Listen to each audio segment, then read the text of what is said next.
Sharad polytechnic विद्यार्थ्यांची क्रीडा स्पर्धेत यश. SK news Jaysingpur. यड्राव येथील शरद इन्स्टिट्यूट ऑफ टेक्नॉलॉजी पॉलिटेक्निकच्या विद्यार्थ्यांनी आंतर इंजिनिअरिंग डिप्लोमा स्टुडंट स्पोर्ट्स असोसिएशनच्या विभागीय विविध क्रीडा स्पर्धेत यश मिळवले. वैयक्तिक क्रीडा प्रकारात मुलींनी बाजी मारत लांब व तिहेरी उडीमध्ये दृष्टी वर्दे, गोळाफेकमध्ये रेणुका कुंभराळकर या विजेत्या ठरल्या, तर समृद्धी हजारी भालाफेक, अनुष्का मगदूम तिहेरी उडी यामध्ये उपविजेत्या ठरल्या.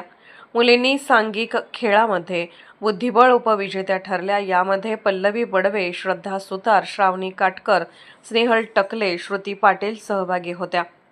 तसेच रजा हमीद याने भालाफेक स्पर्धेत विजेता, पारस भेंडवडे हा वेटलिफ्टिंग स्पर्धेत विजेता, तर लोकेश निकम हा उंचवडी स्पर्धेत उपविजेता ठरला आहे. स्पर्धा गारगोटी येथे पार पडल्या. संस्थेचे अध्यक्ष आमदार doctor Rajendra Patil Yadravkar, executive director Anil Bagne यांनी यशस्वी विद्यार्थ्यांचे कौतुक केले. विद्यार्थ्यांना क्रीडा विभाग प्रमुख प्राध्यापक सुयोग दानोळे, प्राध्यापक एस चव्हाण यांच्यासह शिक्षक व शिक्षकेतर कर्मचारी यांचे मार्गदर्शन लाभले.